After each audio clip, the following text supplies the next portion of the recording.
the Fabian Society's logo, the Fabian Society's very logo, their shield, is a black wolf in a sheep's clothing, in sheep's dress, a dead sheep skinned over top of the black wolf.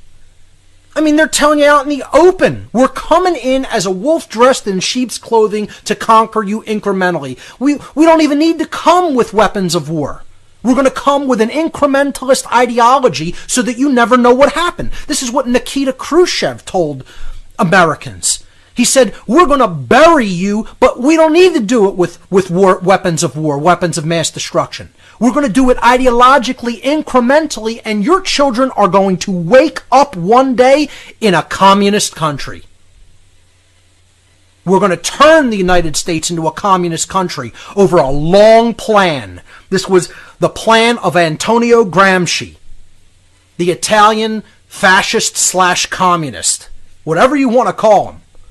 You know, people think there's such different ideologies. He was a Marxist. You know, people will call him a socialist, a communist. But it's the same basic thing. It's just a minor difference in how you get there, whether you're going to do it through the corporation or the state. Now we have a mixture in the United States. I call it the communo-fascist regime or the fascio-communist regime. It doesn't make a difference. It's just a label. The end result is the same, folks. Gramsci had the whole idea a physical hot revolution toward communism is not going to work. We tried it with the Bolshevik revolution toward the, and it didn't work out the way we exactly planned. So we want to do this through incrementalism. And he called this the long cultural march through the institutions. The long march through the cultural institutions. That means you have to take over the school system. That means you have to take over the media. That means you have to take over local government. You have to get into the minds of people. You have to corrupt morality. You have to get people to worry about frivolous things, distract their attention, culturally bankrupt them, morally bankrupt them. And then they're ready for conquer. You just walk in. That's what Fabian socialism is, folks. It was named after Fabius, an emperor who just went and took places that he had already ideologically decimated. And the population was weak, worn out, and he just walked in with his troops. Then they offered little to no resistance. That's what's going on in the United States right now. It's why people got to wake up and start understanding what their rights are and start defending them. That's what incrementalism is, folks. That's what it means to infringe upon something, to take it over incrementally. And that's the plan of these socialists. Whether they're the left-wing variety or the right-wing variety, their plan is the same. Speaking about the dangers of infringement or disarmament, the very author of the Second Amendment, George Mason, who I would say had even more to do with the writing of the Second Amendment even than the co-author James Madison, in my opinion, after studying it a little bit, I think Mason really was the person who insisted on this. He wrote about infringement being the road to enslave people. And this quote by him explains that perfectly. Quote, "To disarm the people is the best and most effectual way to enslave them." George Mason, the co-author of the Second Amendment. I mean, it's right there. I mean, you can't be any less ambiguous about how this founder thought. To disarm the people is the best and most effectual way to enslave them. Telling people once again, a disarmed person is a slave. An armed person is a free being. Founding Father Thomas Jefferson, third President of the United States, slide number 35 now, said, "The strongest reason for people to retain the right to keep and bear arms is, as a last resort, to protect themselves against tyranny in government." Now this associates directly with the idea that the Second Amendment is about defense from tyranny from government. And people want to say it's about hunting rights, it's about sport, it's about target practice. It's about just home defense or defense against individuals on the street. Bunk. Bunk. The Second Amendment was about defense against government tyranny. And all the people who want to make the other nonsensical argument that small arms wouldn't provide much of a defense against government tyranny in the modern day, you don't know what you're talking about either. If it wasn't going to be so effectual, small arms, which is what all governments fear their people being armed with, because that's what a militia comprises, and a militia is distributed throughout the population when it is properly composed. No government or standing army is ultimately going to stand up against that kind of force, because it's, as I said last week, it's death by a million bee stings. There'd be so many people coming at them, they wouldn't be able to defend against something like that. And it would be from all places, not just one place, not just a place where an army had set up, a standing army had set up. They would never have the ability or resources to defend against something like that from the entire population if that force were distributed throughout it. And Jefferson is saying as much right here. And he uses the term as a last resort, which I also agree with. I don't think people should be quick to just jump into warfare. I've never said that. Okay? However, when reason fails and people are determined to conduct violence, as a last resort, there is the right of self-defense. It should not be entered upon frivolously. But you know what, folks? We're at a place where that time is coming. And once again, my work here from the very beginning has been to try to avert that time. I don't know if my efforts have been effectual enough, or if enough people have truly received the message philosophically. That's what happened during the first American Revolution. That's why we had to go that route. And sadly, I think maybe not right away, but the time is coming soon where we may have to go that route again. And it's going to be extraordinarily bad when it happens, because the technology is so much more deadly than it was back during the first revolution 230 years ago, that we're going to see the world, if it comes to that, is going to see bloodshed the likes of which the world has never witnessed before in human history. And I really don't want to see it come to that, which is why I teach morality, which is really the only thing that could stop it from coming to that. But let me tell you something, folks. If you don't recognize that there's enough people in this country who still do respect the very concept of freedom and aren't going to let that go easily, and they are going to physically fight the tyranny that they are encountered with, you're also very naive if you think that isn't going to happen. If these thug Nazi pigs and communist pigs try to keep coming and encroaching upon our rights, you'd be a very naive person to think there aren't enough people who still have enough respect for human freedom that will physically battle against that kind of tyranny in this land. And you know what? The people trying to bring in this kind of enslavement know it. That's why they want the firearms. And that's why, if I'm telling those people right now, if you want to get them, you better be prepared in every aspect of your soul for the blood that it's going to take to get that accomplished. And that's all I have. I mean, what do you think? The founders took it lightly? Going to war? Raising a continental army? They knew what they were up against. They knew they were up against the most well-trained fighting force in the history of the world at that time. And they did it anyway.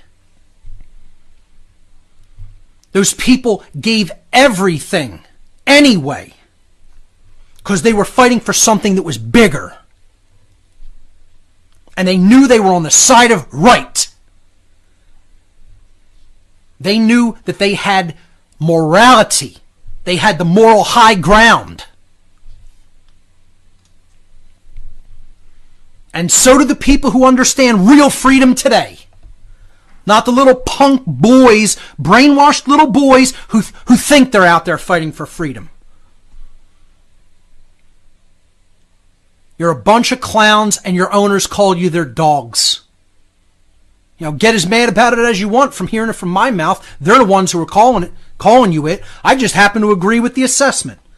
Because a well-trained dog never bites the hand of his master. He attacks when he's asked to attack. He sits when he's asked to sit. You know? And he'll go and die when he's asked to die. All for just the whims of the master. And that's what they are. It's what these people are. It's what the military and police of today are. They're not men. They're clowned out, brainwashed little punk boys. And, you know, hardly anybody will say it like that. I don't know of anybody else that just comes right out and says it like that. I'll be the person to say it then. You need to grow up. You need to realize order following is not a virtue. You're a little boy who's looking for a surrogate parent because you're wrestling with abandonment issues. Period. That's what this is all about, folks. This whole thing is about bad parenting. The whole thing that's going on, folks, is about abandonment issues. This all ties in to everything else we've been talking about on this podcast. All of these people go into these institutions because they're all screwed up from their parents. And they're looking for an authority figure to teach them what's real and what's right and what's required. And Big Daddy's all too happy to step right in there and provide the role. Fulfill the role. And that's moving to slide 21. You see these people. Just look into their eyes and faces. I mean, if you are looking into the eyes of these people, just in photographs, let alone in person, I mean, forget about it. They're destroyed. These are destroyed minds, destroyed people, destroyed hearts, destroyed souls. I mean, they're sick. These are sick cult members.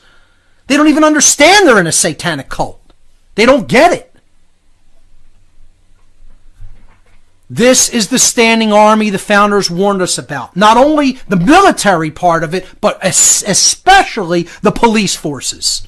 The founders would have been sickened if they saw the kinds of police forces that we have and what they're doing.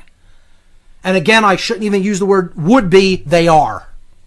They are sickened by what the police are doing in this country. Over 1,000 people murdered by police, just summarily executed. No trial. We're going to execute you on the street. That's the precedent that was set in Nazi Germany. It's the precedent that was set in Soviet Russia. And it's the precedent that's being set in the United States now. Because the same forces control this country as set up those oppressive regimes. And if you don't think that, you don't know what's going on. If you think we defeated Nazism, if you think we defeated Soviet communism, you are absolutely out of your mind naive. And you don't understand how insidious these forces are and how they've taken over. They took over in the late 20th and early 21st centuries. And they're more entrenched here than they've ever been, especially in the United States, which is becoming the next great vile, evil, imperialistic power of the world. And the people are just letting them do it because they're all drugged up. They're all worried about reading whatever's on their social media. You know, they're all sitting there watching the idiot box, being entertained, watching the game, having a beer, you know. Never doing any work with reality about what's really going on in this life. Moving to slide number 22. Richard Henry Lee, a quote again, Second Continental Congress, Virginia delegate, the man who tabled the motion for American independence. He said, to preserve liberty, it is essential, again, necessary, required, that the whole body of the people always possess arms and be taught alike, especially when young, how to use them. Again, this is about proper parenting, folks. This is about the communication of proper real-world values to your children, which was not done, which has not been done. Let me tell you something, folks. In the parental abandonment issues, when I gave the cosmic abandonment presentation, I talked about my own first and foremost. I had no real parenting. Okay? Now, there's family members who would go nuts hearing me say that. Why? Why? Because my physical creature comforts were well taken care of. I was sent to school. I was given meals 3 times a day. I had clothing. You think that's what parenting is? That's the very slim foundation of parenting, is providing for physical creature comfort needs. You think that's all parenting is? You have no business being one. At all. No proper moral education. No historical view of the world. No long view of history provided. No, we'll send you to some school to do that. Well, who cares? You know? It's just to go get some piece of paper so you can go out and earn money and get a job. You know, I talked about this. You know, that's what my whole family's like. They don't care about what's going on in this world. They don't care about freedom.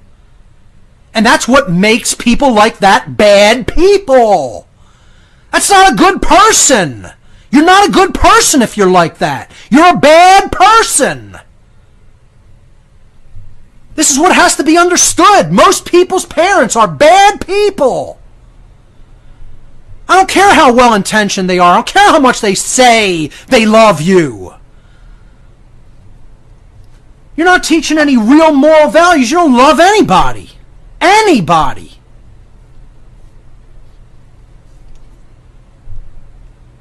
Lee is expressing here that these are values that are communicated through the generations from parents to children.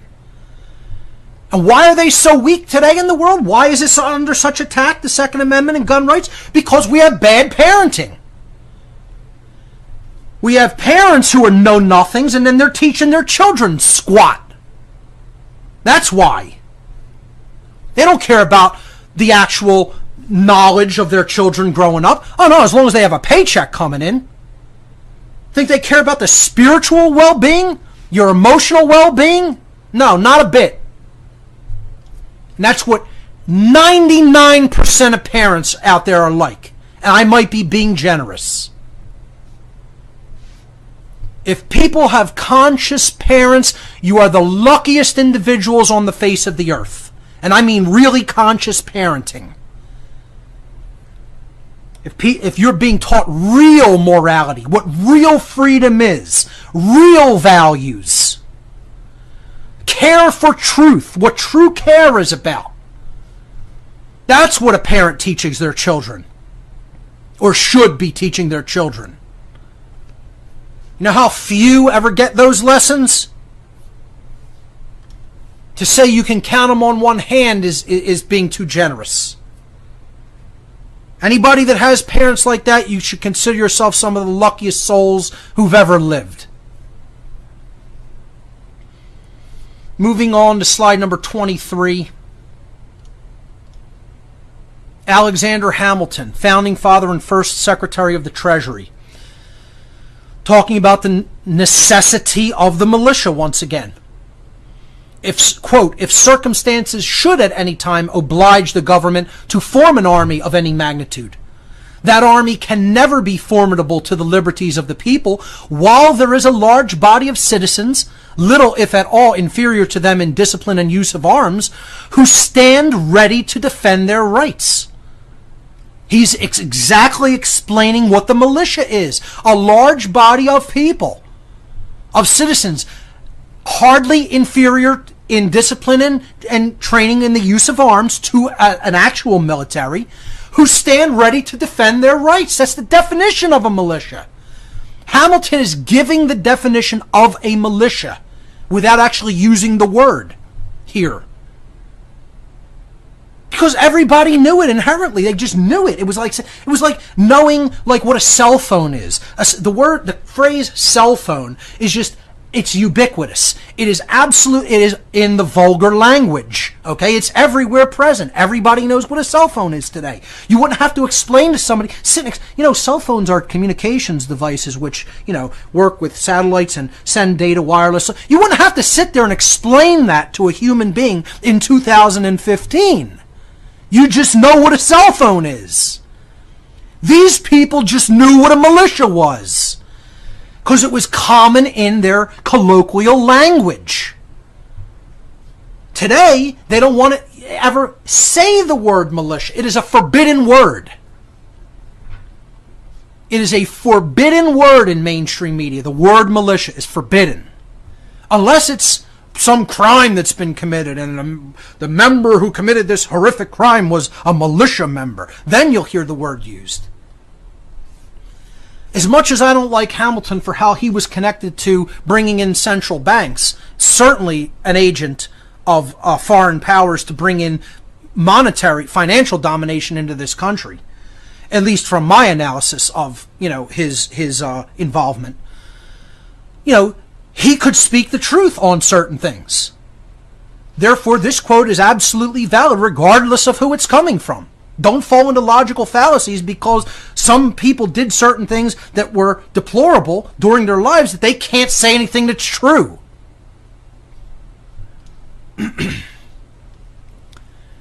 Next section. And again, we're probably not going to get to taking any calls today on the air. I'm going to continue to give this presentation and I'm going to continue it next week. And like I said, it'll take as long as it takes to go through. I'm under no rush here. I'm trying to get these concepts out in ways that make sense and are unpacked and explored fully. So, just like the last section on neo-feminism, this will take as long as it takes to get through. But we will, of course, take calls on this issue. I'll probably do a whole call-in show on it. Now, after I finish the presentation, I'm going to take a whole show just to rail on people, especially from other English-speaking nations like England and Australia, about the loss of your gun ownership rights. And I am going to be merciless. And I want to hear from people from those countries what they think of this issue. That'll be, maybe some calls like that will be coming up in a couple weeks on this show. Let's hear your logic and reason when it comes to this issue.